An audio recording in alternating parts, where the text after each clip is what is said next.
Hi everyone, welcome back, and if this is your first time, welcome. My name is Max Haddad, and today I'd like to come clean about something.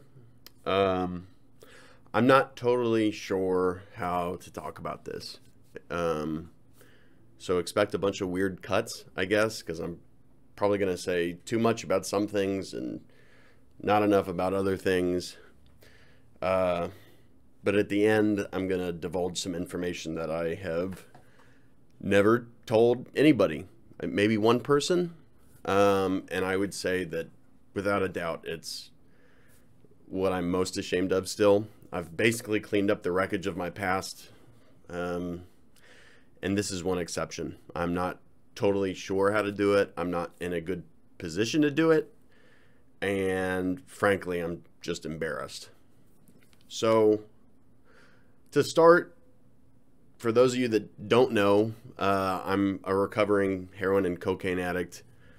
I've done basically every drug under the sun, and for whatever reason, a few of them stuck, and I couldn't quit without lots of trouble, lots of help, and about 12 years of misery for myself and my loved ones. And random people too, to be honest. Drug addicts, alcoholics, same thing, are tornadoes that just blow through people's lives. They don't, I'll speak for myself, but I'm pretty sure it's universal. We don't love that we do it. It's not particularly fun, even if we're laughing in your face as we do it. Typically, we are so at the end of our rope. I just said I'd speak for myself. I was so at the end of my rope that I had stopped believing in anything. And I don't mean God and any spiritual concept. I mean, I had stopped believing that life had any value whatsoever, that we were just hairless apes spinning on a rock in outer space, which is maybe technically true. But I just believed that life had no meaning. And I believed that because I had been so beaten down by it that I couldn't see any reason to it. I didn't choose to be an addict. Yes, I may have picked up drugs the first time of my own volition. But the compulsion existed in me before I picked up drugs. I abused food and video games and sleep and relationships, all that to get out of myself. So when I picked up drugs, they were actually a relief from the feeling I had already been running from for 8 years, I guess. I picked up when I was like 12 or 13, and since I was cognizant in about, first, second grade, I was trying to run from this feeling of I don't belong. Now, feeling like you don't belong is not justification to rob a pharmacy, which I did, which was why I went to prison, which is why I started this channel afterwards to share about it. But it's so much deeper than just, oh, I don't fit in. It feels like you're an alien. And not a cool, smart alien that has all these secrets to share with humanity, but an alien that just doesn't have anything to offer anybody. Now, more about this channel, and then I'll continue with the drug addict thing. I created this channel to be honest. That was the point. It is my job. It is at the beginning stages. I don't make any money from it. That is so okay. It's so okay. I love it. I'm really, really enjoying it. It hasn't been that long. My expectations of it are, I don't even know. But I want it to be clear that when I'm sharing stuff like this, it's not, it is my job to create engaging content that's interesting to people. But this channel and my ideas about it and my beliefs, it's not about clickbait content to rope people in. So when I make an attractive thumbnail and a title that is enticing, that people click on it, and then I share a secret from my life. It's not some clout chasing desperation. Nobody suggested this, by the way. There's not like haters in the comments, anything like that. You have all been so wonderful. I just want to say this. It's not like I'm not selling my life story for the sake of fame. That's not what it is. But as far as what I have to offer, I'm good at lots of stuff, okay? And I'm not bragging, but what I'm saying is I'm not great at many things. So what I have the deepest experience with is being a drug addict, being me, and talking, right? So this is what I can offer. If I was the best musician in the world, that would be what I was doing. If I was the best chess player in the world, that would be what I was doing. You know what I mean? Not the best in the world, but you get what I'm saying. If I wanted to go to space and was a scientist, I'd work at NASA, but that's just not what I'm good at. So that's why this channel is this. It's not for any ladder climbing, take me to Hollywood, fame chasing BS. It is because this is what I have to offer. Sharing it feels good, and I want to help people too. I spent so much time only caring about my struggle, and it still takes up 80% of what I think about me and what I'm going through. Of course, that's normal. But if sharing this can be helpful to anyone else, that's the point. Yeah, there are selfish pieces to it too. Like I said, it's something I'd like to be a career.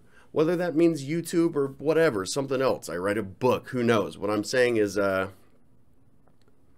don't mistake me for some snake oil salesman that is just trying to be on the news or something. That's not what this is. So when I tell you what I'm going to tell you later on in the video, the secret, it's because I need to get it out. And I'm hoping that in doing that, maybe other people will feel more comfortable being honest and vulnerable as well. Drug addicts cause problems. We rob, we hurt physically and emotionally. Did I say rob? We steal, which is different. You just take without them knowing. Robbing is taking forcefully. Oh, we go to prison, we go to rehab. It's a mess. We go up and down and up and down and up. It's tornadoes through people's lives. That's not news to anyone.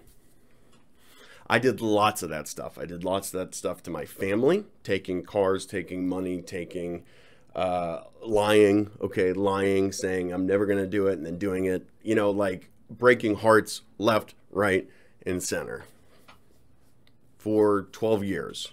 Did a real number on my self-esteem and a number on the hearts of the people I care most about.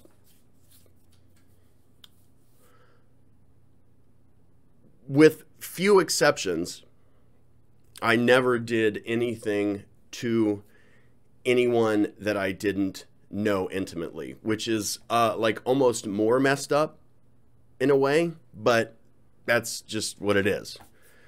There's probably something there like I knew I could get out of trouble if I played the sympathy card, so I would take from people that I loved, or it was just proximity. I don't know. You know, like if I lived with strangers that had lots of money, I would have taken their money, not driven to my parents' house or something. So I don't know, but it's what happened. Few exceptions. Robbed the pharmacy. That hurt people that I didn't know.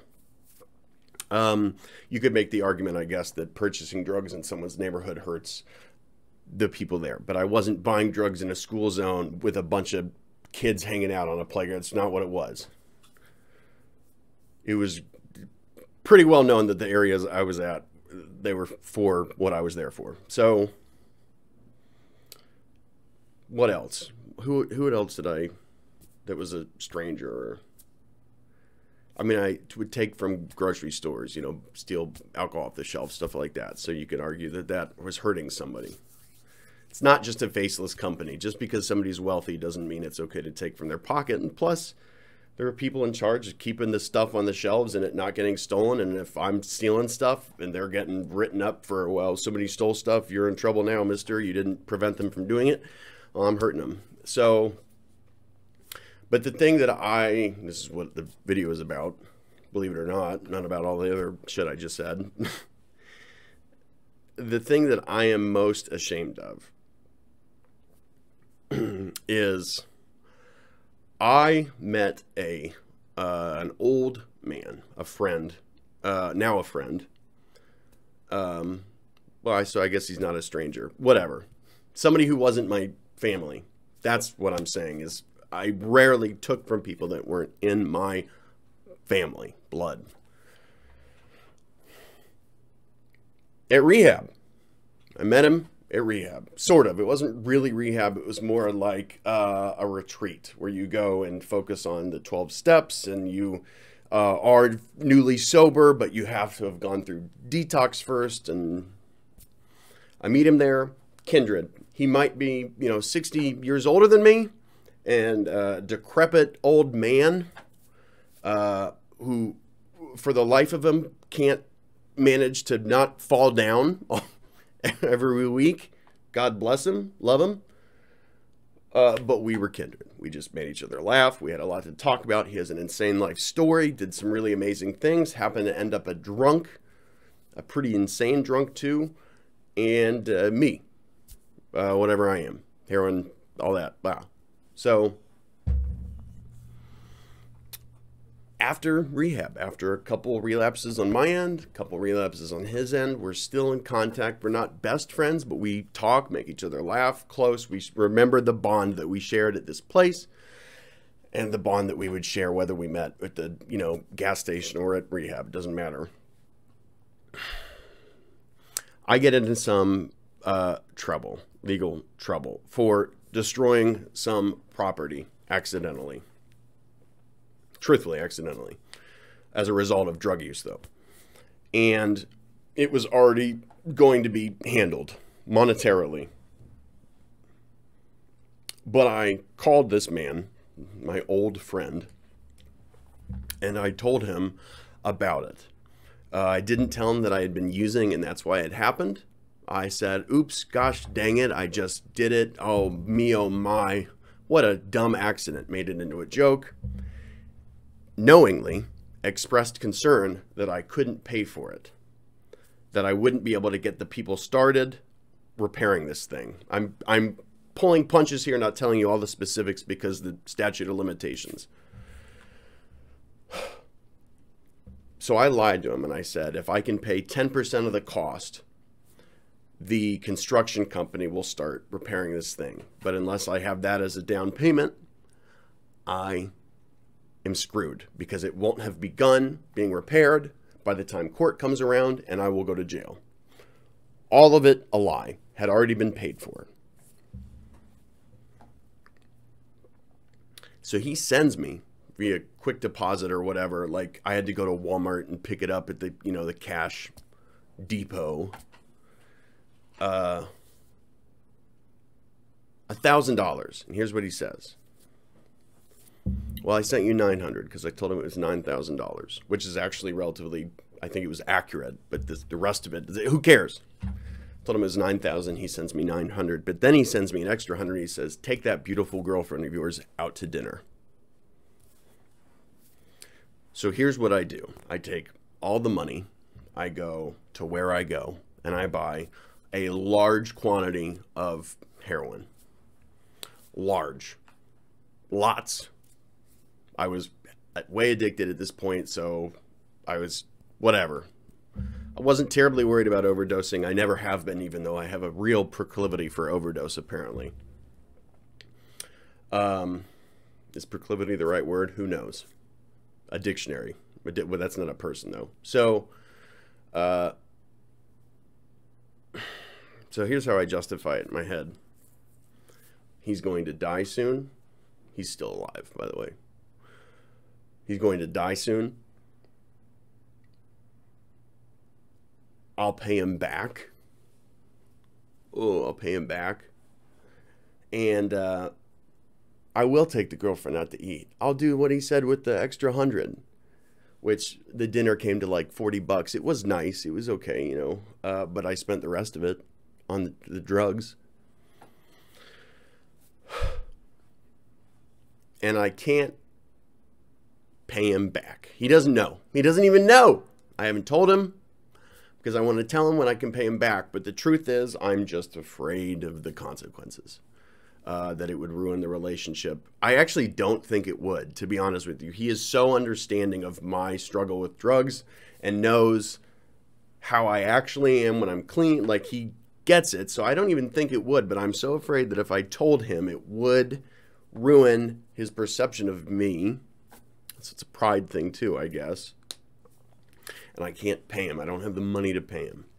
At some point I would love to, but the truth is he might die soon. I mean, the pandemic, he survived through, and but I had a friend once who passed away, and I regretted that I hadn't spent more time with him at the end. And I am afraid, deeply afraid, that that is what's going to happen with this friend, that I will never make up for the damage I have done. Now, this, okay, whoa, first of all, this is not me asking for money, if that's what this I didn't think about that. Not what this is. So, oh, please donate to my Patreon. I think I have a Patreon. Whoa, not a shameless plug. I'm not even going to give you the information. Not what it's about. So, I'm afraid that I will never be able to pay him. But more importantly, there is always this monkey on my back about doing that to him. He's got money. He's not destitute, especially not destitute because of that. But that's so incredibly wrong what I did.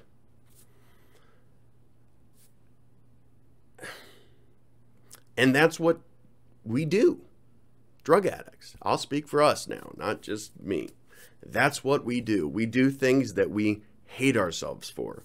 We make our best attempt at digging holes that we can't get out of for whatever reason. That is why it's a disease, a mental illness. It doesn't make sense. At the very least, it is this nutty behavioral dysfunction. It's in the DSM-4. It's a disease, but whatever. It doesn't matter what you think about it. That's what we do. Out of our control. We don't want to do it, but then we do it. And we do it over and over and over again. We build these wonderful lives and we tear them down. And so that's what I did. I'm on the path now to being able to make up for that damage. I've made amends, and I don't even mean that in the AA ninth step, make amends kind of way. Just, I've repaired lots of damage that I have done, but that one still haunts me. And I needed to talk about it. I keep doing this like I'm a stereotypical Italian. I don't know why. Someday. I know that I want to. And this guy is so loving and so great. He deserves it, but he also would understand. So maybe this video will give me the courage to approach this problem like I try to approach all my problems, which is head on. Woo! Anyways, leave a sub, leave a like if you choose to. Thank you for listening. Take care of yourselves. Talk to you soon. Mwah. Bye.